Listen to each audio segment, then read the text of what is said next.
Today on Chat Off the Mat, I welcome Jocelyn Bates. Jocelyn is a soul artist and a soul art guide.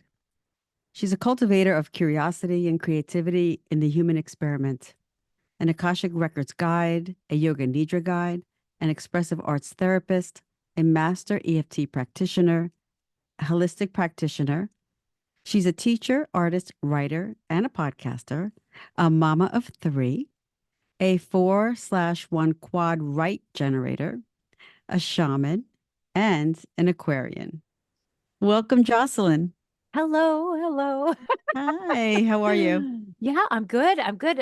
In New Jersey today, it's hot again, but I had such a day off that it has refreshed me. Yeah, it's been kind of nice. I kind of like the heat as long as it's sunny out. So it's been beautiful. I just want to tell the audience a little bit about how we've met. We've met outside of the podcasting world. We actually study under the same shaman teacher, Janet Straight Arrow, who I've interviewed for the show in the past. So that's how we got to know each other. Yeah, I've known Janet for a long Yes. time. Years ago, I had a stillbirth and then I got pregnant right afterwards, and I had so much anxiety that I went to her to kind of just make sure that my pregnancy stayed. And she was friends with my mom. And so my mom had gone to her for a long time. And so I've known she married me. She blessed my kids. I know. Janet is fantastic. Yeah, she's great. She's one of a kind, right? Yeah, she's Yeah, wonderful. I'm blessed to be studying under her. And I think one of the things as healers, as you're a healer and I'm a healer, and we have work to do. And I think that's why we go to Janet, is because we need to always fine tune our own selves, right? Yeah. Janet always says, if you're gonna stop doing the work, you're dead. So keep doing the work. Yeah, well, you're never done healing. You're always working through this life. Yeah. And so many things like end up blocking our energy in all different ways that, we're always working to clear things and be our highest, version of ourselves. Yeah, so we can help others, right? So let's circle back to you and let's tell the audience more about yourself and what has led you on the path of to helping others. Yeah, okay. So I've always been on the path of helping others. I've always been on the creative path. I was just a creative kid that just kind of grew up. And in college, I went to school for expressive art therapy and intermodal and mental health counseling. And so I ended up, I actually didn't want to be a therapist, which is funny. I didn't want to be a therapist. I'd rather have been like a rebirther. I would have rather have been like a yoga teacher slash rebirther on the side, but I didn't end up doing that. And I ended up going to school and I ended up in the therapy world. Um, and of course, I ended up with teenagers because teenagers love me. I ended up with working with sexual trauma and teenage girls, and I worked in the juvenile system with boys.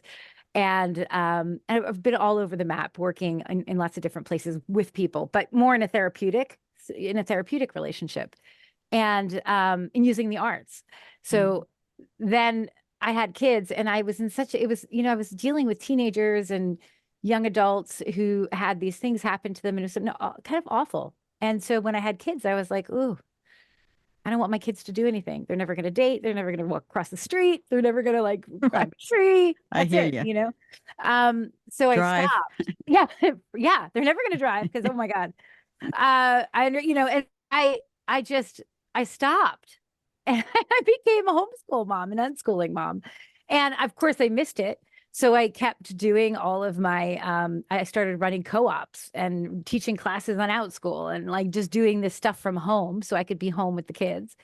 And that was well and good. And I still felt like I was contributing to people. I love helping people with curiosity because curiosity in particular and creativity together they're like a magic potion. And so a lot of times when you have like teenagers who are kind of on that, we get a lot of things from public school and all of these places. We get a lot of external rules and ways we're supposed to be and yeses and nos and rights and wrongs and goods and bads. And when you can kind of break teenagers of that, it's like watching a flower blossom. So I love that work. And then I was doing that, and then my parents died 7 days apart in 2021. And I am an only child. We lived with my parents. They were like second parents to my kids. And it was totally unexpected and super traumatic. And I ended up in shock for quite some time. And And so after that, after I was able to come out of the shock, I really needed to heal myself. And I knew I had the beginnings with art therapy, with like expressive art therapy. So I had written and drawn all the way through. And I started back in with meditation. And I went to the Transcendental Meditation Center and got my mantra and I was doing that 2 times a day. And I was cold plunging, and I found human design again at that point. And there were so many things I was doing just to begin to, like, I guess, make my body a safe place to come back to. I think that's probably the best way to put it. Like, my body was not safe to come back into until I started to find some quiet and some stillness and some calm. And in that, all of a sudden, I really felt this need to connect to other realms, other dimensions, to my parents, to my ancestors. And so that journey kept going. And of course, Janet was there the whole time. She was probably one of the first people. I think I might have called her a few weeks after my parents died, and I was like, Janet, I need help. My parents died. And she didn't know. And because I didn't put it on, and it was a pretty intense session. And so there was this calling to this spiritual world happening through this. I was being visited by my parents in dreams. I was smelling them everywhere. My kids were seeing them in the house. There was all this crazy synchronicity happening. And there's so much going on that I knew it wasn't of this world. So I ended up really just jumping headlong into this journey that took me from, TM and cold plunges to human design to Akashic records to yoga nidra to soul art. And now I offer them all. It's one of those things I always feel like I don't ever want to offer anything that I haven't fully understood and done myself. Right. Or I like agree with really you. grasp, like Yeah. I get it, So now I offer that. And I feel like, having gone through such an intense grief, and it's still in me, like I still have days where I'm like, you never come back from that completely. But I still have, these days, but having gone through grief the way I did and understanding now what a portal of transformation it can be, like understanding that those moments, those vulnerable, heartbroken moments actually do have a huge gift at the other side, and seeing how many people are grieving right now. I feel called to tell my story, to be out there, to help people, to inspire people to get curious and creative with not only with, like, how they create or write or perform on stage, but with their entire life, like with their spirit, with who they are, with what they want to do. So, yeah, I don't know if I answered your question. Yeah. Oh, absolutely. No. And I know we spoke earlier, and I didn't know your story about your parents dying so close apart during COVID. And I know you shared more with me, and it was really traumatic, and you weren't able to see your mom. And, there was a lot of elements there that really added to this, like, I don't know, this shock that you experienced. And, I've recently met and have interviewed a lot of people who have transformed through grief and are now helping others. And I think, when I was thinking about this today, and I was thinking, wow, were there ever like a lot of grief therapists and counselors, way back when? I've never really heard of them as much as I have now. I think maybe with all the grief we've experienced with COVID, that was such a Yeah. big effect on everyone. Yeah. And death and and grief is taboo. It's one of those things that, I never actually sought out a grief counselor. Actually, I did seek out an art therapist at one point, and it was the most horrific experience that I'd ever had. I actually, she blamed me for my parents' death and then fired me because I wasn't vaccinated. Like, talk about being a therapist. Yeah. Like, really crazy. So and then after that, you'd be surprised. I couldn't find a grief group that was open. I looked for a grief group for a really long time and couldn't find one. The only thing I found were some Facebook groups. And I felt like people were on those Facebook groups to, like, I don't know, vomit out something. It wasn't to heal to me when I went Right. into those groups. I felt like there was a lot of there. If you were, I was in a parent Anger. group.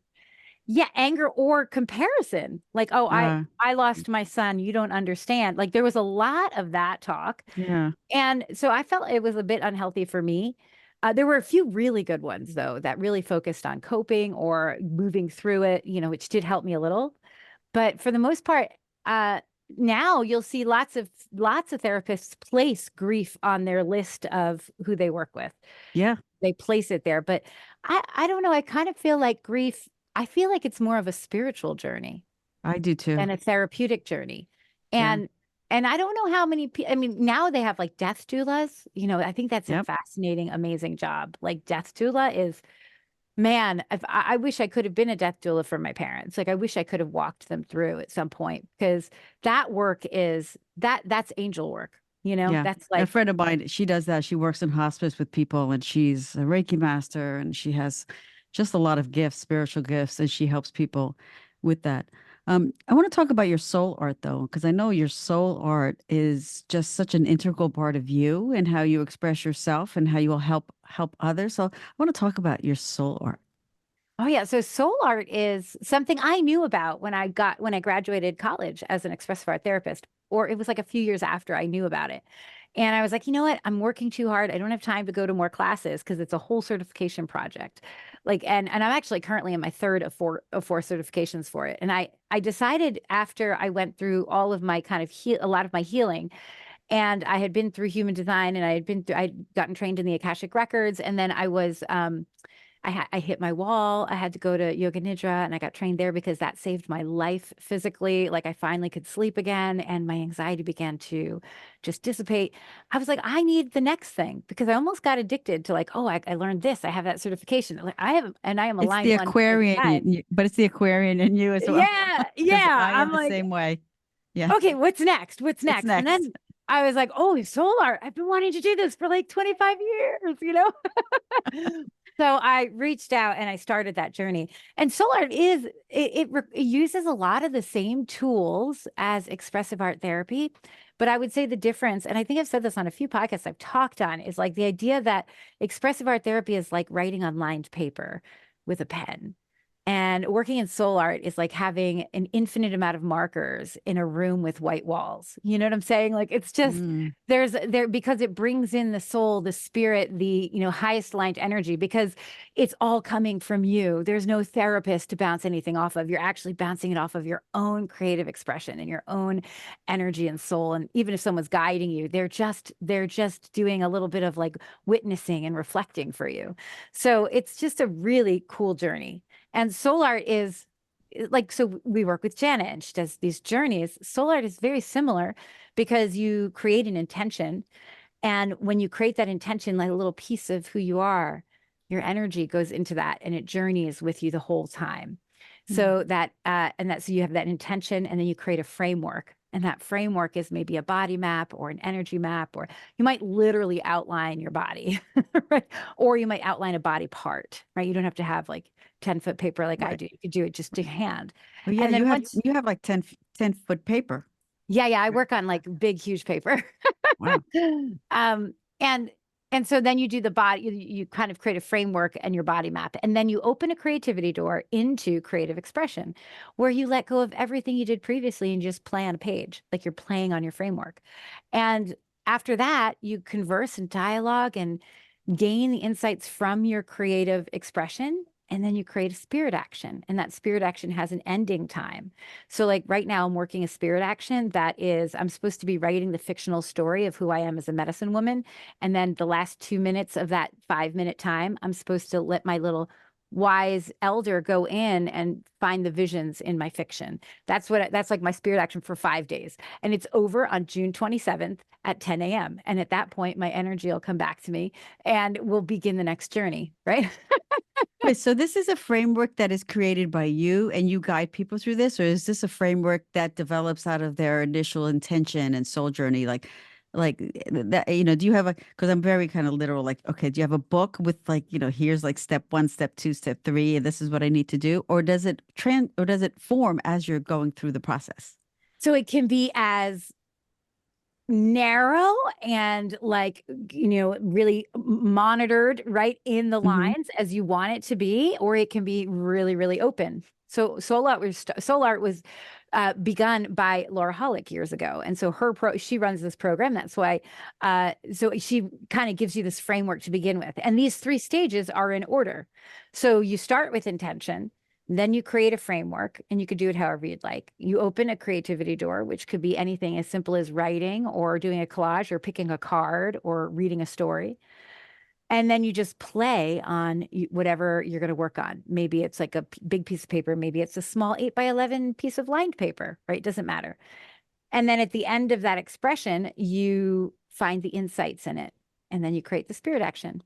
And your spirit action is kind of, it's inspired from your insight. So you take the insight that hits you the deepest. And I'll tell you something, insights in soul art, there's something special about it, because what you realize when you're going through the insight piece of it is that you realize it's all your soul talking, and this was in you all along. There comes a confidence and a courageousness with each insight that you get in a soul art, because it's all you.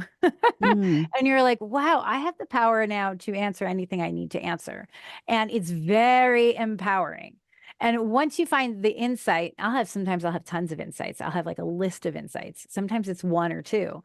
But once you find the insight that's connected to you, then you create a really tangible, doable spirit action. It could be simple. It could be like, I'm going to meditate for one day, maybe not a full day. I'm going to meditate for 20 minutes today. And that's the end of your spirit action. But it should have something to do with your insight. wow. Yeah.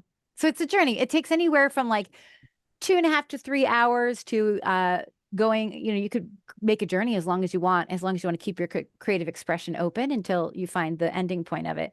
But yeah, and there's all kinds of soul art journeys you can go on. Like, so I am certified in body mapping journey and energy mapping journeys. But right Mm, now I'm getting very close to the end of a creation journey. So I'll be certified in creation journeys probably by mid-July. And then there's shaman journeys. And within each of these, there's journeys to find your soul star, your earth star, right? There's so many different journeys you can go on, and it's just amazing. Just wow. yesterday, I finished a journey of the union of my inner child and my wise elder. And it was super fascinating. Wow. And that just comes to you, right?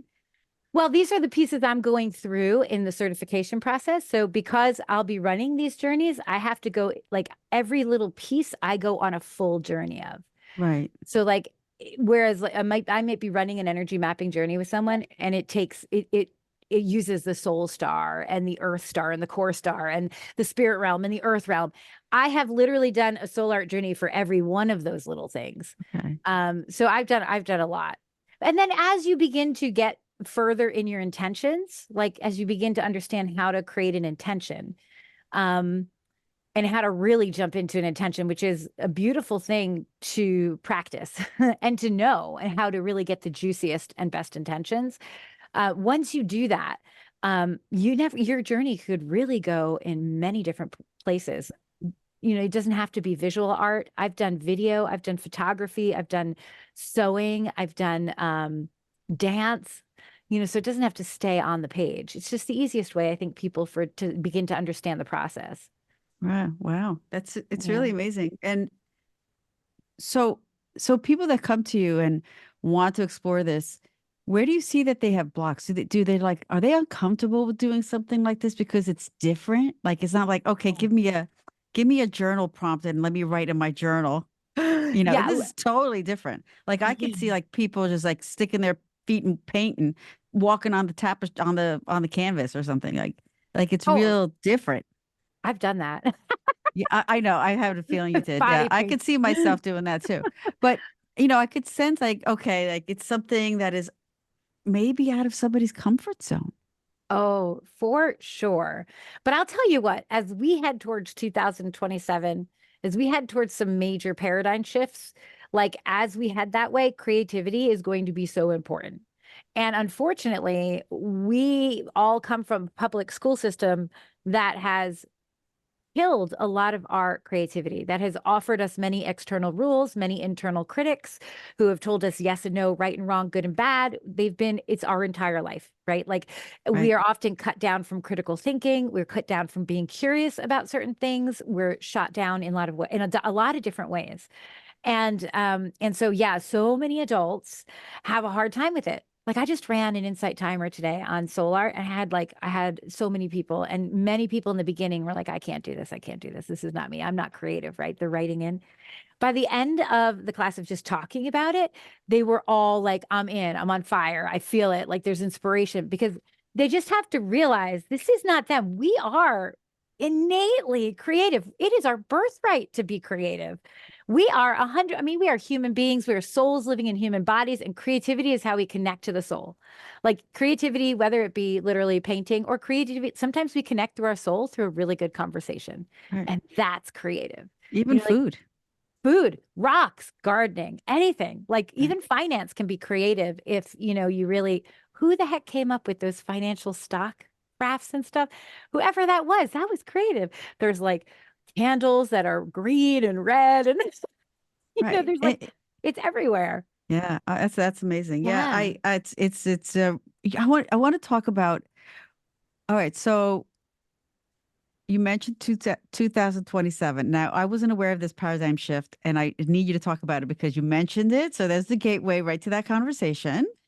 So let everyone know because I know people are curious, and you want people to be curious. So what is that? Yeah, so it's across, if you're into astrology, you should be able to see it in astrology. In human design, it's the paradigm shift.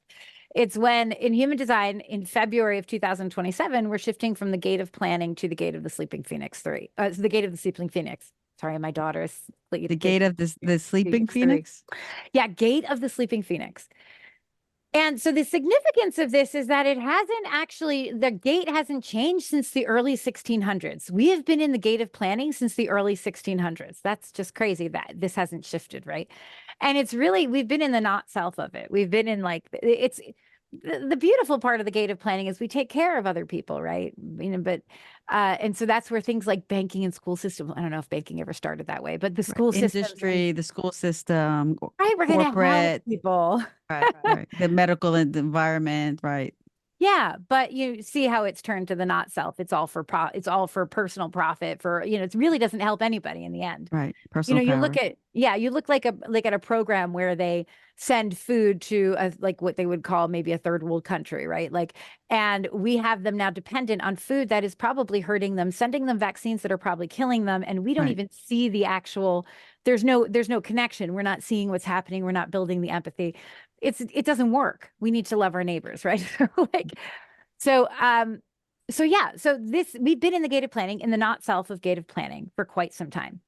And in February of 2027, we are going to shift to the gate of the sleeping phoenix, which is all about taking care of yourself and intimacy with people, not like literal, like physical intimacy is a cross, but really having intimate relationships, intimate conversations with people who are around you, who are, near you, with your family, actually knowing people, right?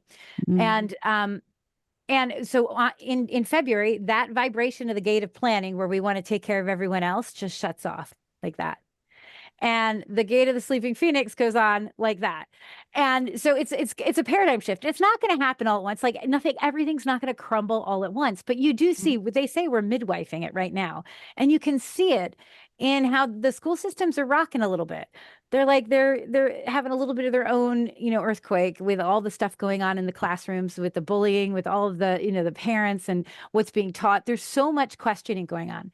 The banking system, I don't know when that's going to fall, but eventually that has to fall somehow. The corporations, you read, all of this is like the gate of planning, having this like, we're midwifing it. It's having contractions and it's not working. Yeah. So where we live in, a very centralized place right now, where we have to rely on people in China for medication or people in India for, whatever it is, they're not our neighbors.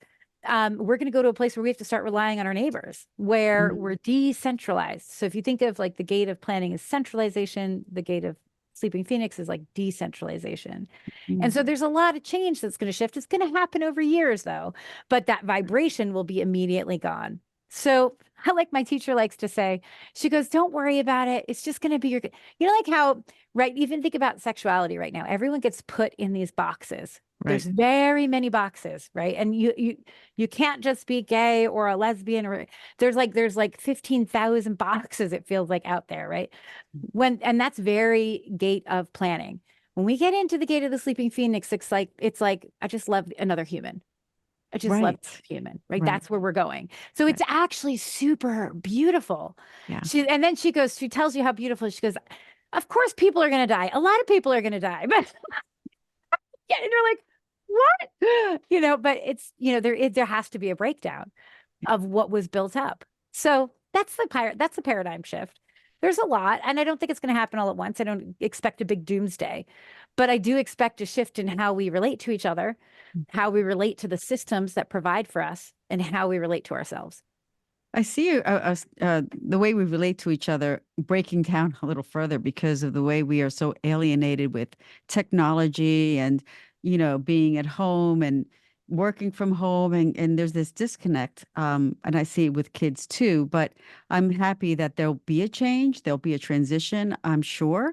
But hopefully, people that will adjust, and not Yeah. resist. And I feel almost too, it's like that, Pluto is an Aquarius, that age of Aquarius. Aquarians are like, everybody's the same. As far as I'm concerned, you're the same as the Pope. The Yeah. Pope, like if I saw the Pope, hey Pope, what's going like everyone's the same. Yeah. And, I want to relate to everyone that way. Like Yeah. nobody's better than the other person.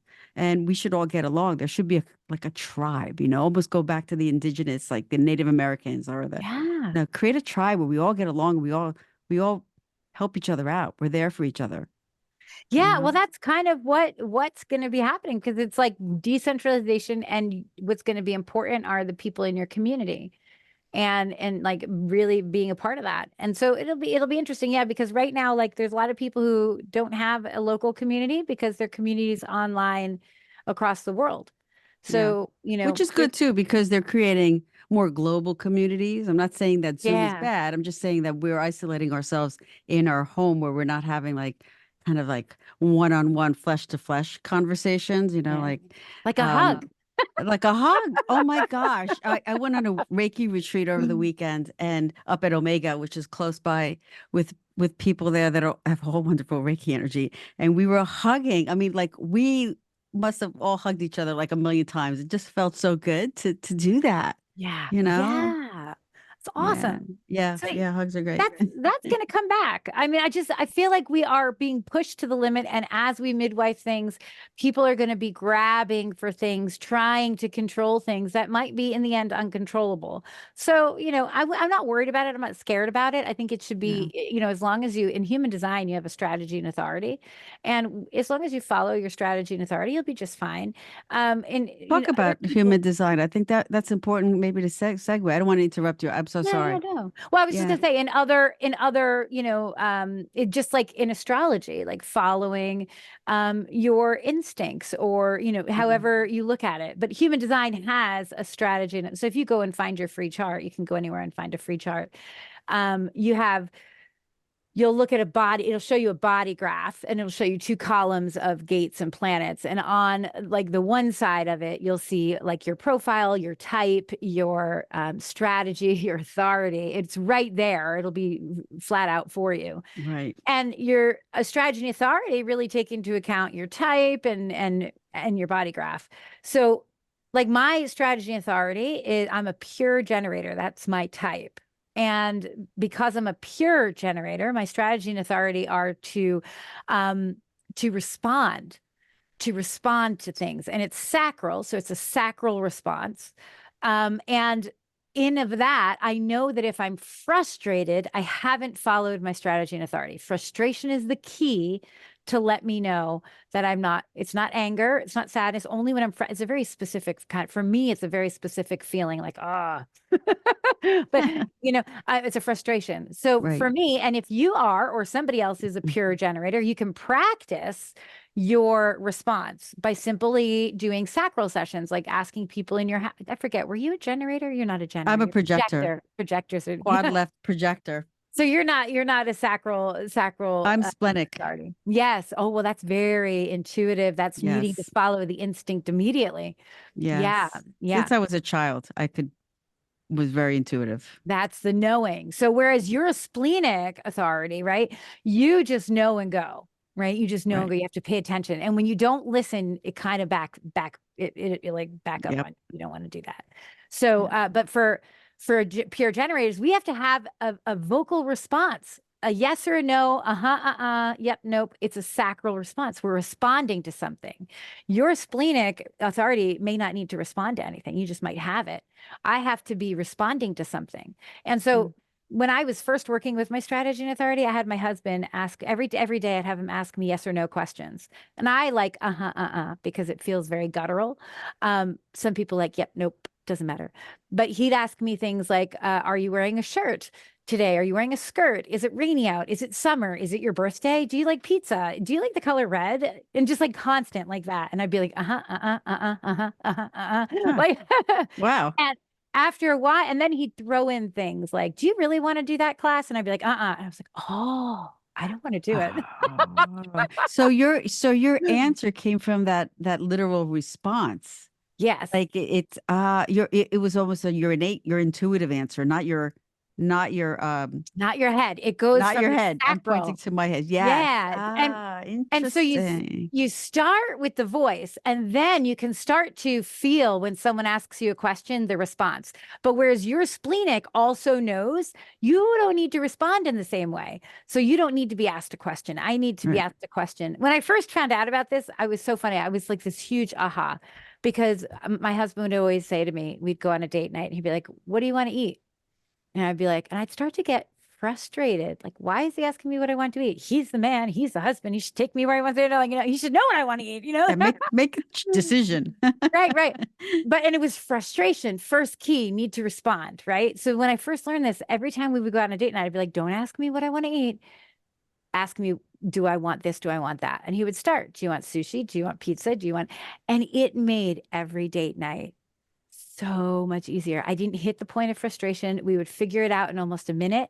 We would be there. We'd have a great time. Inevitably, we'd meet because when you follow your strategy and authority, you meet people that are interesting to you. You start to find opportunities. It's really great conversations. So, but that's a generator, pure generator. It's not for Right. everybody. Like, so Right. my husband's he's an emotional authority, so he needs to kind of sit on it. Emotional authority needs to they ride an emotional wave all the time. So Mhm. he needs to sometimes like sleep on it. And whenever he's feeling like the wave is kind of right in the center, that's when I can ask him yes and no questions. Right. So that's like an emotional authority. Wow. It's important to, well, this is a new concept for me. I just recently came across human design. I wish I'd known about it sooner, although it's only been around since the 80s, I believe. Um, but it's just really interesting.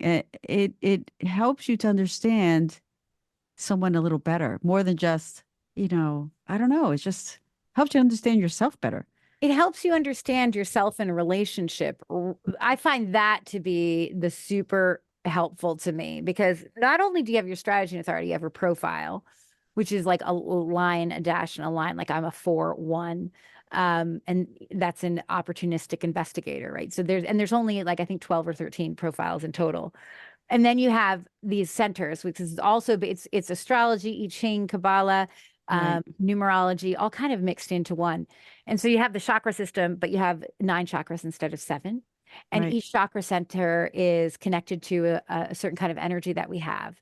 So like you have either an undefined or a defined energy center. So I have like the solar plexus, which is connected to the feelings in the human design chart, right? How it's the do I have constant connection to to my feelings? And I have an undefined solar plexus. So I do not have a constancy at all to my emotions. I don't. I'm undefined there. My husband, however, is. He's defined. He has, you know what he's feeling any time of the day. And when he walks in, I have 3 undefined solar plexuses in my house. We'll all start to, if he's angry, we'll all start to get like You pick it fidgety. up? Yeah, we pick it up. Yeah. We Yeah. Yeah. magnify Yeah. it. Ah, And like, or interesting. if he's happy, we might all get happy. Like we're all like, woohoo. I have one kid who's defined and she's her own because she's defined in the solar plexus. Huh. And so she's always got her own constancy of emotion. So if I had known this when I was a teenager, man, would I have Oh, been yeah. able to change some things? Because I was in an abusive relationship in teenage years and I took on all of his emotions. If I had known I didn't have a constant energy to my emotions, or to my emotional center, like I would have known that it wasn't mine, that oh, I'm Right. picking this up from someone else. What a ugly hatred. And instead, I was like, oh, I hated myself that ugly, like that kind Right. of thing. So like it can see how you relate in relationship to other people. It's super helpful. You're lucky though, your husband is open to understanding all of this. Some won't. True. So It's they'd very, be like, "What are you talking about?" Well, just and so yeah, you're lucky. I think that's that's great.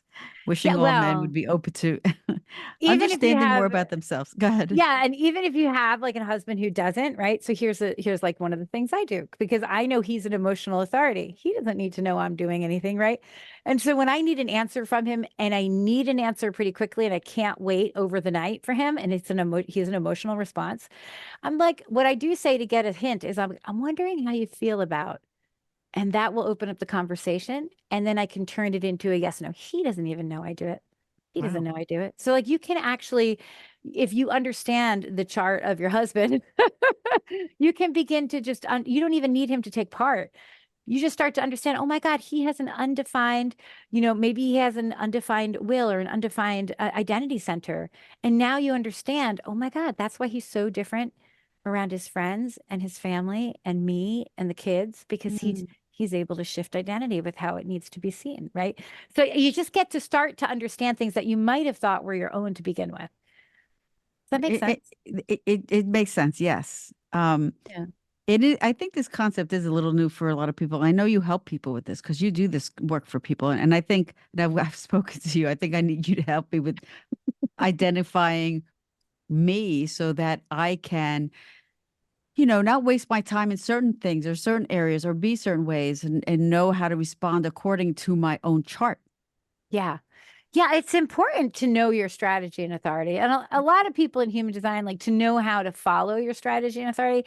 That will lead you into deconditioning. So, like in human design, we talk about we're conditioned by society, by family, by culture, by government. Like we're conditioned all over the place, right? We're told all of these things. And it's important to decondition. And a deconditioning journey can take a while. But if you follow your strategy and authority, it can really lead you into that deconditioning path in a really easy way. Mm. Yeah. So just really knowing how to use the simplest pieces of human design. Cause like I can do larger, bigger charts because it talks about gates and Gates. channels and all Right. kinds of stuff like planetary things. I do gene keys, right? Like I do all that. But what I find helps people the most is just understanding the basics, like understanding what they have access to energetically, what they don't, and how to follow their strategy and authority. And some of the like bigger themes in there, because if you give someone, I think I was telling you this last time, if you give someone too much information, it's like they go for the stuff that's juicy, but that's not necessarily that the things that like I love having in astrology my Venus and Pisces. I'm like, I'm such a poet. Like, I love it. But that's not helping me as much as other things in my And astrology you, chart. right, Right? Right? right, right. So, like, I find that if people can really get a grasp of some of the simpler pieces to their chart and have someone kind of reflect it back for them so they can understand it, then it really opens up a door to go deep into human design if they want to, but to Mm. know those things first.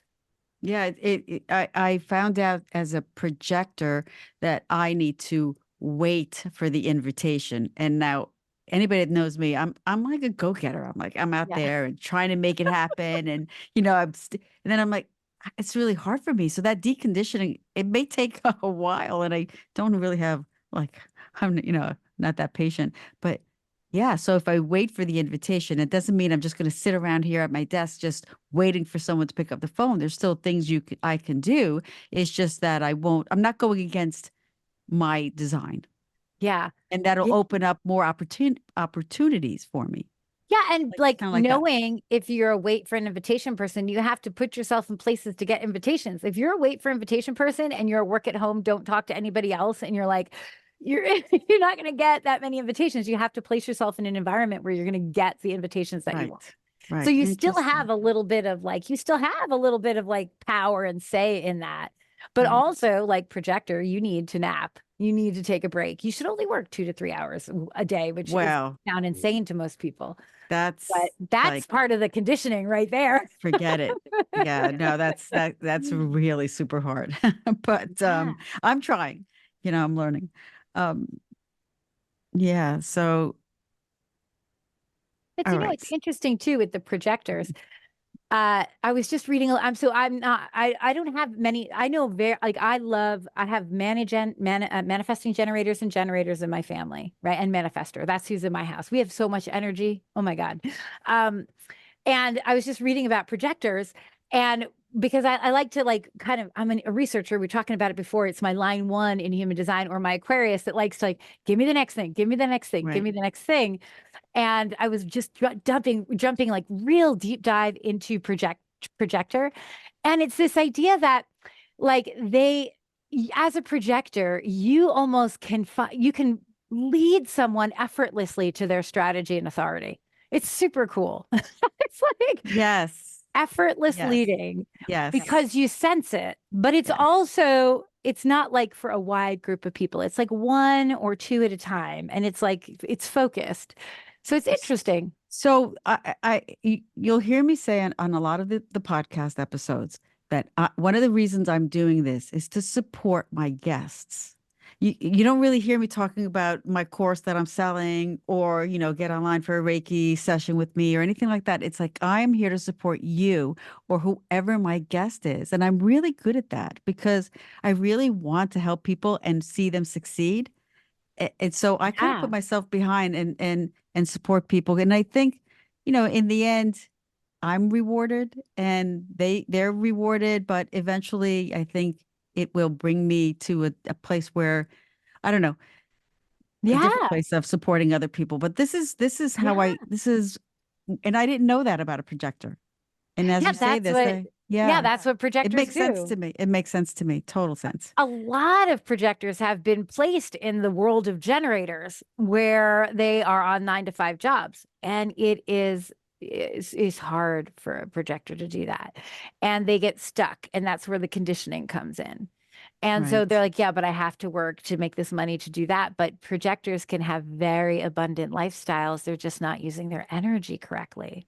Right. Like often every business needs a projector because, and they don't need to be there all the time. They just need to be there for a certain amount of hours to witness, to see, to be part of. And they can absolutely guide that business to Yeah. its, pinnacle. Yeah.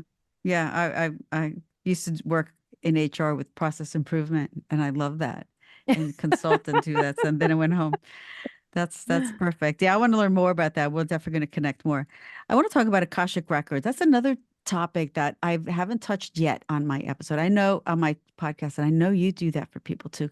And a lot of people don't know what that is. Can you talk about Yeah, Akashics? yeah. The Akashic records are like a dimension of pure knowledge. And it's going into, the soul. So everyone has an Akashic record. Every living thing has an Akashic record. Every event has an Akashic record.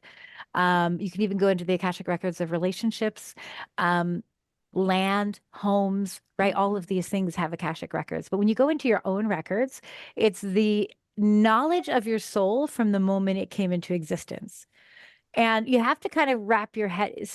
I just did a big podcast on Akashic Records the other day because I'm like, you have to, and as someone who really thought linearly, and I'm like, you have to change your mind over because I know we think of time in a linear way, present, past, future, however and it's like it moves forward, right? But in the Akashic records, you have to think of it as like maybe a tiny marble or crystal ball and everything swirling together at the same time. Because it's like it's not linear in the Akashic records. When you go into the dimension of knowledge of the Akashic records, you can jump anywhere. You can jump to the past lives, your present life, you can jump to future lives, you can jump into all kinds of different places. And so you kind of have to take your mind and just turn it off for a little while to consider it to be more of like a crystal or like a marble that's just spinning. It's all happening at the same time. So people don't go into the records. You know how people go to a tarot card reader and they're like, they want a divination, right? They want to know Mm. when they're going to get married. It's his baby's going to work out. You can't go into the Akashic records for time frames. Because it's all happening at the same time. So you can't go in there to ask that, but you go into the Akashic records to learn, to get curious, to find out how deep something runs, to find the root of belief systems, to go in and see what the possibilities in future lives are of your gifts and how to bring them into this life.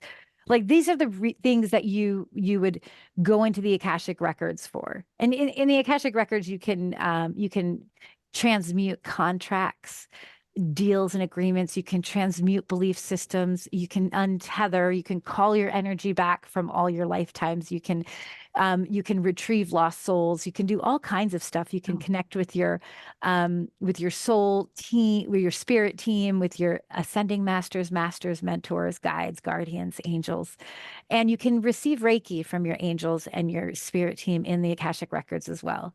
So anytime that you go into the records, you are getting an energetic healing. And and everybody has access to their own Akashic records. Everybody. right, There was a right. time when you did not have access. None of us had access. And it was given back to us.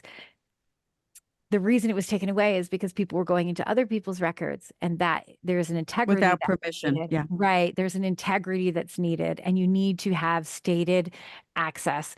Like, yes, I want you to go in here. Like, I permit you to do this. Like when I go into people's records, like I have them state it. Yeah, because I right. need to know. And I won't even have them stated a week earlier. It'll be right before I go into their records. Because what if they change their mind, right? Like I have to I have to make sure that it's like it's real and current before I go in. And my integrity is I run everything by that person. I'm not transmuting a contract. I'm not transmuting a belief system. I'm not changing a past life unless I know they're there and they're recreating it with me. So that's why the access to the Akashic records was denied everyone for quite some time. Right. Yeah. Yeah. So you do readings for people. So someone will come to you and say, "I'm having problems," or give me an example of what of some of the struggles people have that, and they're coming to you with help with the Akashic records, Yeah, using the Akashic records. I've had people come to me for lots of different things from their business, because you can go into the Akashic records of a business. And I've gone into the Akashic records and designed like the logos and stuff for businesses just from like things I'm seeing in the Akashic records, from colors, words, all of that kind of stuff for a business, which is really fun work to do. And I've also gone in for people who have lost people. It's not a medium. I'm not going in to read things, but to connect back to people who are gone, and like if there were other lives they were in, what kind of lessons, how can I move through this? How can we heal through this? Where else have you had grief? What are the belief systems that are beginning to seed from this grief? And I've gone in and done that work. I've also gone in for people who are having like, even marital problems. My favorite place to go into the records is for people who are women who are Gen X, because I am a woman who's Gen X. I'm 47 now, and I'm going through major changes all over the place, right? And this Gen X kind of where we are now, it's so full of life transitions. It is so ripe the territory to really make change and to really get into who we are, that when you go into the records, it's like a limitless possibility I feel like, as a woman at this age, to go in and begin to work in the records. So Mm. yeah, to make your life what you want it to be, to figure out what you want, to figure out what you're here for, you Yeah. know? Wow. And you're starting to run women's circles too, right? You really want Yeah, to work. You work with women, I do work right? with women. Divine goddess energy. Yeah. So you're Yeah. starting to have these circles, right? And what do you do in your women's circles? So I just started it, and it's so funny because I haven't put the second circle up because it's the day after July 4th, and I'm like, I don't know if anyone will be able. I've been told some of the women can't make it, so I'm like, oh, maybe I should just like hold off to the next day. I should listen to my strategy and You authority. should. You should. Yeah. Yes. Absolutely. Well, what is your Um, intention behind for the women's circles? Your women's circles. Yeah, I want to connect women to each other. I feel like at this age, I need to connect to women again. And it's like because I was a parent for so long, I connected to moms, but they were like the moms that my kids liked their kids. They weren't like the moms. They weren't my friends, you know. Yeah. That was Yeah. like so I wanted to connect back to women who I connect with. And I also wanted to bring soul art and intention. There was something I wanted to do a while back, which was create an intention-based subscription box. But it seemed like such a big deal. And I was like, I'd rather be connected with people. So my intention is to do it as the new moon and to create a new moon intention each month. and to follow that intention and support each other through that intention. So like this last women's circle, we worked with soul art and we did a mini soul art journey. And I walked Oh, everyone through a live yoga nidra first. So we went through a live yoga nidra and really went into the subtle selves and like just relaxed totally to find the sankalpa and the intention and to and then we've been supporting each other through the month of that intention. oh, I love that. So yeah, so it's kind of where I'm at right now. Just the yoga nidra alone is yummy. I mean, I'm surprised anyone was able to do anything after a yoga nidra. Oh, well, you'd be surprised. I like right before I came on here, I just did a 40-minute yoga nidra. I always feel so awake afterwards. If Well, you, yeah, it does energize you. They say yeah, it is it's what, half an hour, right? But you're yeah. almost sleeping for 3 hours, something like Three to that. 4 hours, Three three to to four four hours, hours. Yeah. I because would, your the brain yeah. waves move through the subtle selves. And so as you do a yoga nidra, yeah, you do like a 30-40 minute yoga nidra. And I feel like I've had a 3 to 4 hour nap. And And you, you have on Inside Timer, people mhm. can find you. Yeah, I'm going to look for you, and people we have to put those links in the show Yeah, notes I'll send to all get those you. to you. Yeah, Yeah. absolutely. As an Aquarian, I know you're an air sign like me, and we're all over the freaking place. What keeps you grounded? What stops you from like being all over the place and getting distracted, wanting to do this, wanting to do everything? Like what kind of like brings you back down where you can just like That's interesting because I feel like so in human design, like this is my human design profile.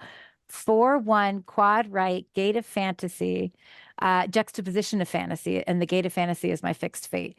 Like I am meant to follow the flow at all times. Like I'm not meant to have any schedule whatsoever. It is so hard. It is so hard. But when I find that I follow the flow and I listen to the moments in front of me, that grounds me, even though it's totally not grounding. It's not like like when I have something that's every day, like I have a cup of coffee in the morning, it doesn't always feel grounding to me unless it's like calling to me that day. And so like nothing actually ever works all the time for me. I mm, do find though writing and art to be, if I was to say one thing that I find and I'm called to almost all the time anyways. It's almost always my flow to go there. Is writing and art. and art? Yeah. Well, So I was kind of expecting that answer. It's I mean, it's like interesting where how I'm you, called a lot. It's like where I end up responding to almost all the time.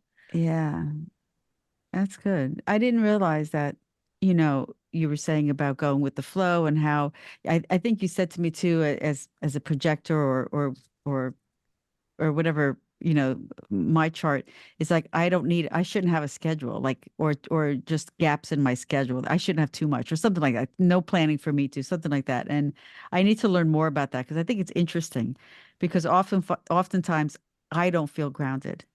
And that's because I'm all in my head so much. And unless I really stop and sit down and, I'm even sitting down trying to relax and I have to have like three things around me. If one's, just to do, it's really hard to stop your creative energy once you're on once you put your mind to that's what you want to do, like, Yeah, well, I don't so know. one of the things I was saying to you is that you need to stop doing a long daily schedule. What you need to do is create a monthly to-do list Ah, that's so right. that you can move in and out of it as you have the energy.